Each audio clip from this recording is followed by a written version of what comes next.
va? Ça va, impeccable. Bienvenue dans l'émission. Alors, je n'ai pas fait les présentations. C'est pas la peine. Ah bon, ça y est. Quoi, vous êtes trouvé... Ne dites pas que vous êtes trouvé un cousinage. Si, Oui. Et c'est ça qui est fantastique, mesdames et messieurs, vous qui nous regardez. On laisse deux Corses ensemble 5 minutes, ils se sont trouvés un cousinage. Il y a même un cousinage avec le jambon en plus. Oui, tout à fait. Qu'est-ce que tu veux dire? Il est de ta famille? C'est les Beretti là. C'est les Beretti. Il y a des Beretti tout autour de la table. Bon, bah c'est fantastique. Alors Delia, moi je la connais depuis longtemps, peut-être depuis même qu'elle est toute petite, puisque la première fois que j'ai eu la chance de venir dans le magasin de produits, à l'époque, on pouvait dire une épicerie, une belle épicerie, ici à Porto-Vecchio, c'était il y a pas loin de 30 ans. Hein. C'était ses parents qui tenaient et elle a pris la suite. C'est ça? Parfait. Alors, ce qui est extraordinaire, c'est qu'à l'époque, c'était encore plus rare qu'aujourd'hui d'avoir une boutique qui propose les spécialités corses. Maintenant, ça a un peu fleuri. Il faut bien le dire, hein, vous le savez, si vous venez en Corse, il y a des boutiques de spécialités corses plus ou moins qualitatives, on va dire. Là, on est dans le... Ah, c'est les pionniers là. Oui, c'est les pionniers. c'est les Et du pionniers. coup, ils ont gardé une qualité de produit. C'est ça, la façon de choisir les produits chez vous, c'est d'aller au meilleur? Tout à fait. Moi, mes parents ont initié donc cette boutique dans les années 85 et ils ont essayé, enfin ils ont tenté, ils ont réussi à sélectionner les meilleurs producteurs, les meilleurs artisans de toute l'île et c'est vrai que notre boutique est une vitrine de ce qui se fait de mieux en Corse d'un point de vue artisanal. Tout simplement. Non mais c'est extraordinaire, Delia, parce que je vous explique, hein, nous sommes avec Delia Andréan qui est ici et qui est épicière fine ici avec un magasin de produits très connu ici dans Porto Vecchio. Ces tomes de brebis, c'est typique du sud de la Corse. Tout à fait. Hein, parce qu'on a les tomes sardes et puis on a des tomes enfin façon sarde, hein, plus au sud. Et puis chaque village pratiquement a sa façon de faire ici dans le sud. C'est vraiment une recette typique de l'extrême sud. On en trouve à Porto-Vecchio, Bonifacio, à Sartène. Voilà, ça c'était une tome de brebis de Figari en l'occurrence, qui est de l'année. Et j'ai des plus grosses tomes qui ont 12 voire 18 mois d'affinage. Qui pense Corse pense forcément charcuterie corse. Et alors là, moi je voudrais rendre hommage à vos parents et à vous pour le travail que vous faites. Vous êtes vraiment axé sur une charcuterie, ce qu'on appelle nostrale, c'est-à-dire la charcuterie de porc corse élevée en Corse. C'est très différent, Delia?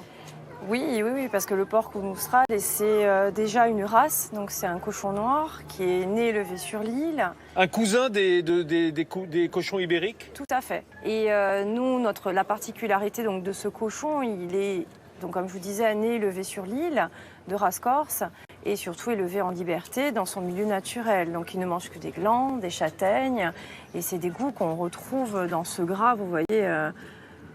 Voilà. Non, mais je ne touche pas. Je mais ne touche pas, Delia. Oui, non, mais on va y venir et puis faire goûter également à nos amis. Mais ce qui est extrêmement symptomatique de ces jambons de cochon noir, c'est la température de fusion de la graisse.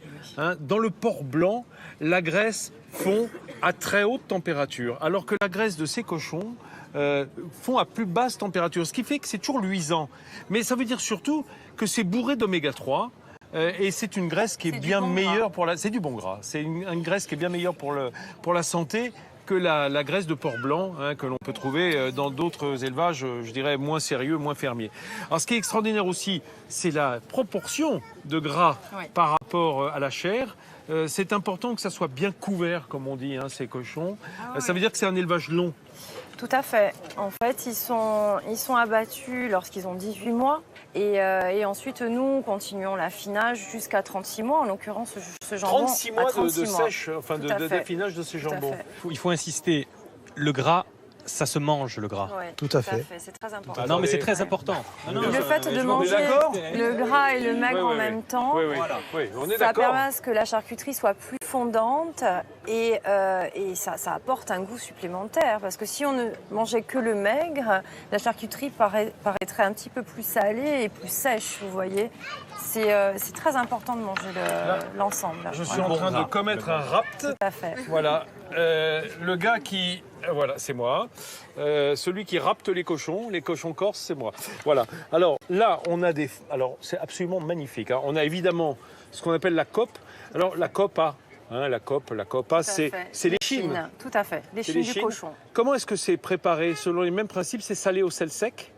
Tout à fait, c'est une salaison, tout simplement. Nous, ensuite, on propose des copes qui ont un minimum de 6 mois d'affinage. Surtout pour les grosses. Comme toujours. Mais les grosses toujours. courges, Et pourtant, il fait pas très chaud aujourd'hui. Hein, c'est très tempéré. Mais c'est cette fusion du gras à basse température. Mais c'est bien de consommer la charcuterie à cette température-là pour qu'elle soit plus fondante. Et Delia Andreani qui va nous entretenir encore sur ces belles spécialités corses que le monde s'arrache.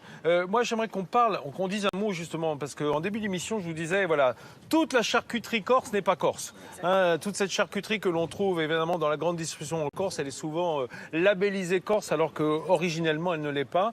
Heureusement, il y a une AOP, une appellation d'origine protégée. On peut en dire un mot, Delia ? Oui, l'AOP Porcum Austral est en fait certifie, comme je vous disais au début de l'émission, que nos cochons sont de race corse et que la charcuterie est fabriquée comme on l'a fabriquée dans les temps, avec des recettes ancestrales. C'est un produit entièrement naturel. Alors, j'aimerais qu'on en vienne à ces merveilleux produits que vous nous avez apportés. Chose que je fais rarement, je vais bouger. Parce que j'ai envie de voir. Venez approcher, Delia, venez devant. Venez avec moi et venez me dire ce que sont toutes ces spécialités. Qu'est-ce que c'est ces gâteaux que vous nous avez apportés là ? Alors ça, ce sont des petits, ce qu'on appelle les canistrés, communément. Ah, mais ils sont différents de ceux qu'on voit d'habitude. Tout à fait. C'est une jeune donc, de la région qui appelle ça les cookies. C'est un petit peu plus moelleux, plus D'accord. tendre. C'est le canistrelli nouvelle version, hein, le canistrelli moderne. C'est ça. Moi, j'ai envie que vous me parliez un petit peu de ces huiles, parce que j'ai rencontré la femme qui les produit, qui les fabrique, et ça, c'est vraiment une belle histoire. C'est un coup de cœur pour nous. C'est des huiles de très grande qualité. C'est de la Germane, qui est un type d'huile corse. Et elles ont toutes des particularités différentes. Vous allez en avoir qui vont être assez fraîches en bouche, avec des notes de menthe, d'autres un petit peu plus intenses, un peu fruitées sauvages, ou encore des huiles aromatisées au citron vert ou à la mandarine, pour accommoder, pourquoi pas, des carpaccio, des tartares de poisson, des choses assez fraîches. Là, c'est une huile d'olive au citron meilleur. Le citron meilleur, c'est un citron doux. Il faut dire qu'ici, pas très loin de là où se trouve cette exploitation, il y a le centre de San Giuliano, le centre de l'INRA, où l'on... Pas très loin, il y a quand même un peu plus d'une heure de route. Enfin, de chez eux, non. C'est juste à côté. Oui, du domaine. Effectivement, c'est en remontant sur la plaine orientale. Et à San Giuliano, depuis des années, ce sont les meilleurs agronomes qui travaillent sur les agrumes, et notamment le citron Meyer. Hein, c'est pour ça qu'ils ont développé dans cette partie de l'île, je dirais, une collection d'agrumes extraordinaire. Moi, je les aime beaucoup, ces gens-là. Et le citron Meyer a un arôme tout à fait particulier. Toutes ces belles spécialités que nous ont apportées la famille Andreani en la présence de Delia. Alors, le jambon, alors, un petit cours, hein. Jambon prizzout. Hein? C'est pas ça? On va prendre des cours de corse. Prizzout. Ça dépend dans quel coin. Hein. Non, bon, non, je rigole. La copa, la cope. Ça, c'est... Faut dire le A. À cope. Ça dépend où encore. Mais non, mais c'est vrai. Delia, on m'a expliqué que partout en Corse, d'un village à l'autre, les façons de parler entre le nord et le sud. Pas la charcuterie. Non, pas la charcuterie, c'est consensuel. La charcuterie, ça se parle comme ça. La cope. Le lonzu. Oui. Lonzu, c'est quoi? C'est le filet. Oui, c'est ça. C'est le filet. Tout à fait. Ça, d'accord, ça va. Donc, prizzuto, lonzu, copa. Le figaté, Figaté, loup. Alors, vous avez compris qu'en Corse, le U, ça signe souvent la fin des noms masculins, c'est ça? Voilà. Et le A, les féminins. Et au salam. J'ai encore du boulot. Et oui, il y avait le saucisson aussi, hein, genre au salam. Au salam. Au salam, le salami, quoi. Non. Non, le saucisson. Non, le saucisson. Oui, mais au salam, là-bas, c'est comme salumeria, c'est-à-dire ce qui est salé, quoi. Hein, ouais, ça les fait rigoler, les Corses, mais bon, c'est pas grave. Je cherche toujours des correspondances entre les noms de la charcuterie italienne et de la charcuterie corse. Mais vous passerez vos vacances ici, vous aurez tout compris.